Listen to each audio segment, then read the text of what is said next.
Again friends, this Mansi Goswami from the bioscience arena. So आज हम एक नया टॉपिक शुरू करने वाले हैं which is cryopreservation. Cryopreservation एक प्रोसेस है, क्या होती है ये डिस्कस करेंगे, इसी के साथ कैसे करी जाती है ये डिस्कस करेंगे, और क्रायो प्रिजर्वेशन हम स्पर्म का कैसे कर सकते हैं, क्रायो प्रिजर्वेशन हम एम्ब्रियो का कैसे करते हैं, इसके बारे में भी डिस्कस करेंगे। इसी के साथ इसके एडवांटेजेस के बारे में, बेनिफिट्स, क्या क्या रिक्वायरमेंट्स होती हैं, ये सभी के बारे में आज की वीडियो में डिस्कस करेंगे। तो वीडियो को एंड तक देखना and I hope you will get all the points clear. तो सबसे पहले आखिर ये वर्ड है क्या, क्रायो प्रिजर्वेशन। सबसे पहले ये वर्ड अगर आपने 12th में अच्छे से पढ़ा होगा तो 12th में ही सुना होगा, लेकिन इतना क्लियर नहीं होता है कि आखिर होता क्या है क्रायो प्रिजर्वेशन। सिंपल भाषा में हम बोले क्या है क्रायो प्रिजर्वेशन, किसी भी स्पेसिमेन को, किसी भी बायोलॉजिकल स्पेसिमेन को प्रिजर्व करना at very low temperature is known as cryopreservation. कहने का क्या मतलब है, बायोलॉजिकल स्पेसिमेन क्या हो सकते हैं, सेल हो सकता है, वो टिश्यू हो सकता है, ऑर्गन भी हो सकता है। तो इन सारी चीज़ों को अगर हम प्रिजर्व करें यानी कि स्टोर कर दें बहुत लो टेम्परेचर पे, टेम्परेचर लो कितना हो सकता है, approximately 192 degree Celsius, -192 degree Celsius तक हम अपने जो बायोलॉजिकल स्पेसिमेन है इसको स्टोर करते हैं। अब बात ये है स्टोर क्यों करते हैं। तो मान लीजिए हमारे पास कोई भी ऑर्गन है या कोई भी सेल या टिश्यू है, उसकी ज़रूरत हमें बाद में पड़ सकती है। मान लीजिए कई साल बाद अगर हमें ज़रूरत पड़े, तो ऐसा तो है नहीं उस सेल को हम दोबारा से आइसोलेट करेंगे एंड देन स्टडी करेंगे वगैरह वगैरह। तो हम अपने स्पेसिमेन को बहुत लो टेम्परेचर पे यानी कि -192 डिग्री सेल्सियस पे स्टोर कर देते हैं, जिससे क्या होती है, उसकी जो वायबिलिटी होती है वो मेंटेन रहती है, यानी कि वो बायोलॉजिकली एक्टिव रहेगा, उसमें कोई डैमेजिंग नहीं होती है। अब बात ये है कि हम इसको -190 डिग्री सेल्सियस पे ही क्यों रखते हैं, यानी कि इतने लो टेम्परेचर पे क्यों रखते हैं। ऐसा इसलिए हमें पता है कि हाई टेम्परेचर पर क्या होता है, हाई टेम्परेचर पे जितनी भी बायोलॉजिकल एक्टिविटी होती है किसी भी सेल की या टिश्यू या ऑर्गन की, ये एक्टिव होती है।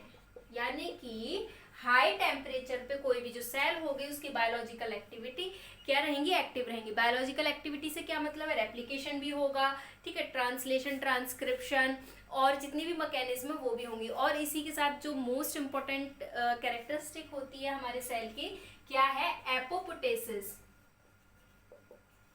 एपोप्टोसिस का क्या मतलब होता है कि सेल अपने एज पे आके डेथ हो जाता है, यानी कि सेल डेथ भी हो सकती है जब एक्टिव रहेगा। तो क्योंकि हर जितनी भी नॉर्मल सेल होती है उसकी डेथ होती ही होती है एक अपने लाइफ स्पैन को कंप्लीट करने के बाद।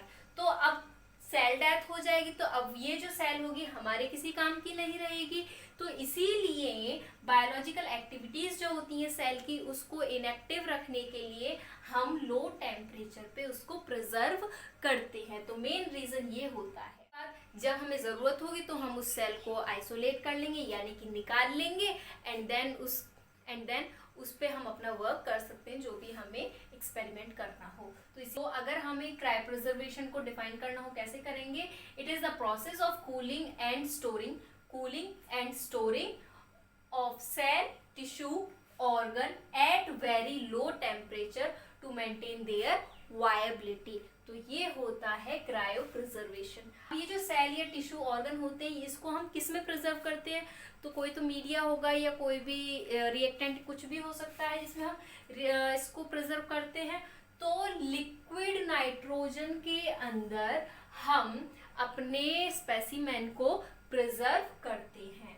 दूसरा पॉइंट ये काफी इंपॉर्टेंट है, मोस्टली जो प्रिजर्व किए जाते हैं वो कौन कौन से स्पेसिमेन किए जाते हैं, जो हमारी कल्चर्ड सेल होती हैं, एनिमल सेल कल्चरिंग में हम यूज़ करते हैं, और प्लांट सेल कल्चरिंग में जो सेल आइसोलेट हो करते हैं, कल्चर करते हैं, उसको हम क्या करते हैं, प्रिजर्व करते हैं इन -192 डिग्री सेल्सियस। और उसके बाद एनिमल का जो स्पर्म होता है उसको भी, और इसके साथ एम्ब्रियो को प्रिजर्व करने में सबसे ज़्यादा यूज़ किया जाता है क्रायो प्रिजर्वेशन प्रोसेस का।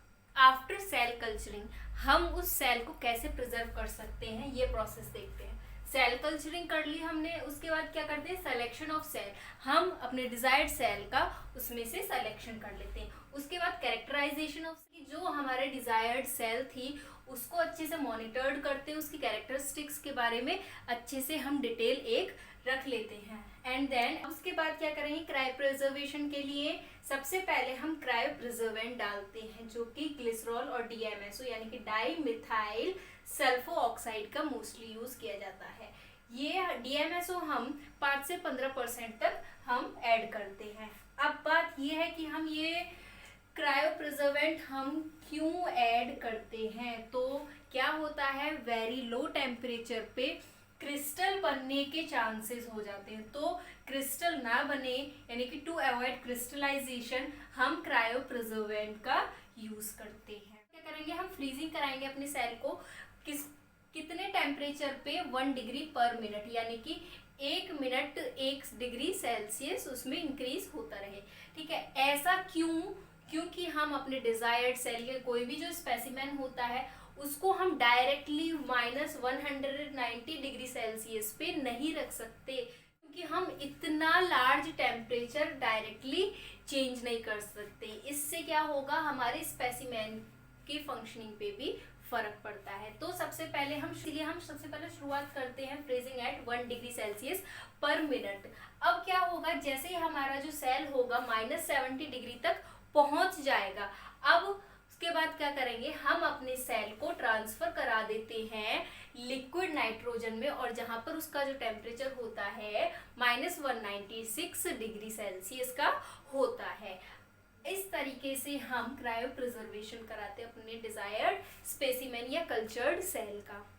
अब जो हमने अपने सेल को स्टोर किया है, किसी स्टोरिंग डिवाइस में ही किया होगा, तो मोस्टली क्या होता है, सेल बैंक में जो यूज किया जाता है as a storing device, glass ampoule का यूज किया जाता है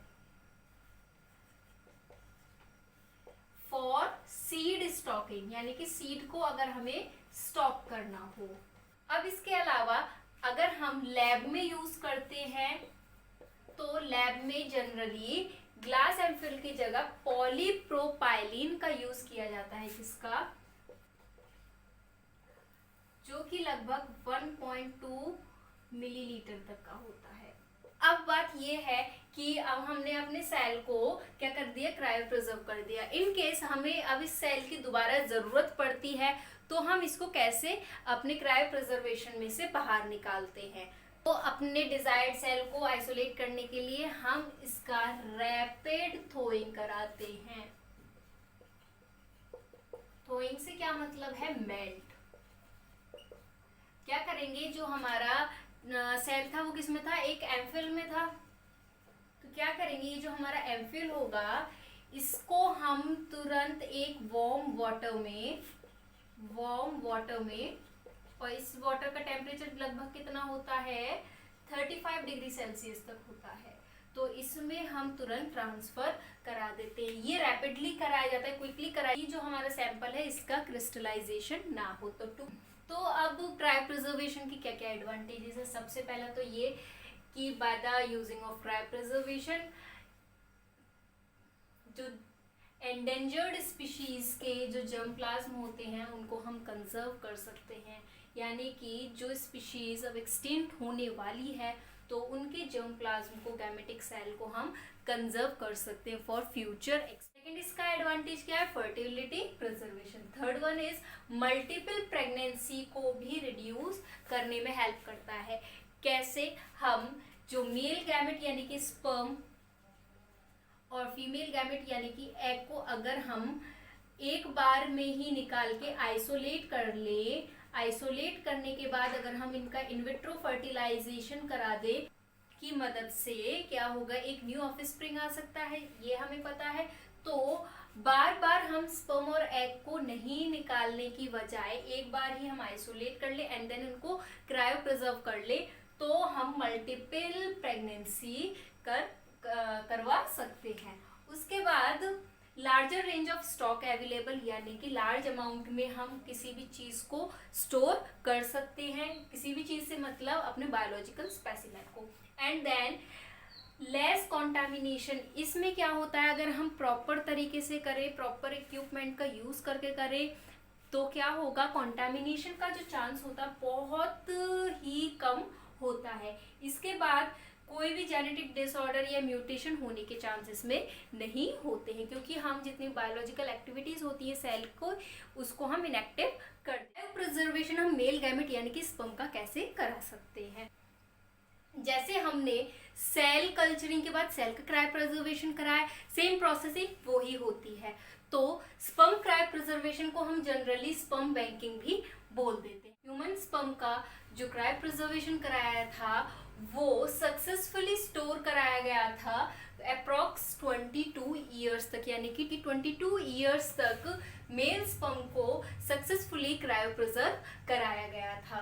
अब उसके बाद जो मेन एप्लीकेशन होती है स्पर्म क्रायो प्रिजर्वेशन की, यानी कि स्पर्म बैंकिंग हम जनरली कराते क्यों हैं, स्पर्म डोनेशन। इस स्पर्म डोनेशन से क्या मतलब है कि मान लीजिए कोई एक ऐसा पर्सन है जो स्पर्म से रिलेटेड किसी डिसीज से गुजर रहा हो, यानी कि या तो स्पर्म मोटिलिटी कम होगी, जिसकी वजह से क्या होगा कि जो मेल गैमेट है वो फीमेल के ओविडक्ट तक जा ही नहीं पाएगा, जिसकी वजह से क्या होगा, प्रेगनेंसी नहीं हो सकती या फर्टिलाइजेशन नहीं हो सकता।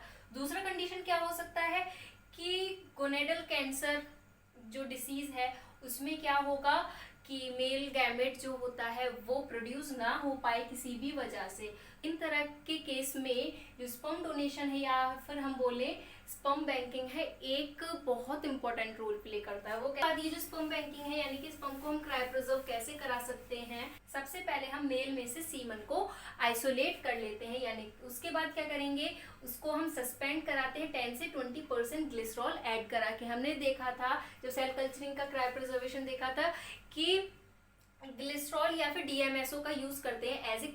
ग्लिसरॉल ऐड कराने के बाद क्या करेंगे, सीमन की एनालिसिस करेंगे। एनालिसिस से क्या मतलब कि हमने जो सैंपल लिया है इसकी मॉनिटरिंग करेंगे कि ये सही है, इसकी मोटिलिटी सही है, सेल काउंटिंग सही है, मॉर्फोलॉजी, विस्कोसिटी, pH, ये सब हम मॉनिटर करेंगे। फिर उसके बाद जब सब कुछ सही होगा सीमन एनालिसिस के बाद हम इसको फ्रीज करा देंगे। अब फ्रीजिंग कैसे कराते हैं, जैसे सेल कल्चरिंग में देखा था स्टेप बाय स्टेप, सेम ऐसे ही होगा। सबसे पहले 1 डिग्री सेल्सियस पर मिनट पे हम इसको फ्रीजिंग कराते हैं एंड देन जब 70 डिग्री तक पहुंच जाता है उसके बाद हम लिक्विड N2 में -196 डिग्री पर क्या करा देते हैं, क्रायो प्रिजर्व करा देते हैं। उसके बाद अगर हमें दोबारा से उसको लेना हो किसी भी वर्क के लिए या एक्सपेरिमेंट के लिए तो हम थोइंग कराते हैं, यानी कि वार्म वाटर में उसको मेल्ट कराते हैं एंड देन हम उसको दोबारा से कभी भी यूज कर सकते हैं। तो इस तरीके से स्पर्म बैंकिंग की जाती है। अब हम एम्ब्रियो का क्रायो प्रिजर्वेशन कैसे होता है, इसको हम एम्ब्रियो फ्रीजिंग भी बोलते हैं। इसके बाद एम्ब्रियो का जो हम क्रायो प्रिजर्व कराते हैं वो एम्ब्रियोजेनेसिस स्टेट पे कराते हैं, यानी कि जब ब्लास्टोसिस्ट स्टेट होती है एम्ब्रियो की तो उस स्टेज पे कराते हैं। सबसे पहले जो एम्ब्रियोजेनेसिस कराया गया था, एम्ब्रियो का क्रायो प्रिजर्वेशन कराया गया था 1984 में कराया गया था। उसके बाद इसका प्रोसेस बिल्कुल सेम वैसे ही होगा। एम्ब्रियो को हम कलेक्ट करेंगे, कलेक्ट करने के बाद उसकी कल्चरिंग कराएंगे, उसके बाद सिलेक्शन करेंगे, उसके बाद जब ब्लास्टोसिस्ट स्टेज पे हमारा एम्ब्रियो होगा तो उसकी फ्रीजिंग करा देंगे। और फ्रीजिंग बिल्कुल सेम प्रोसेस वैसे ही होगा जैसे हमने पहले। इस तरीके से हम एम्ब्रियो क्रायो प्रिजर्वेशन कराते हैं। अब यहाँ पर एक और पॉइंट रह गया है कि हम लिक्विड नाइट्रोजन का ही यूज क्यों करते हैं फॉर क्रायो प्रिजर्वेशन। तो इसके काफी सारे रीजन है। सबसे पहला क्या, ये इनर्ट होता है। इनर्ट से क्या मतलब है, नॉन रिएक्टिव होता है हमारे स्पेसिमेन के साथ, या फिर जो ग्लिसरॉल या DMSO हम यूज करते हैं इसके साथ ये रिएक्ट नहीं कर सकता। दूसरा क्या, इजिली अवेलेबल होता है, कॉस्ट होती है। अब इसी के साथ नॉन फ्लेमेबल होता है, टॉक्सिक होता है,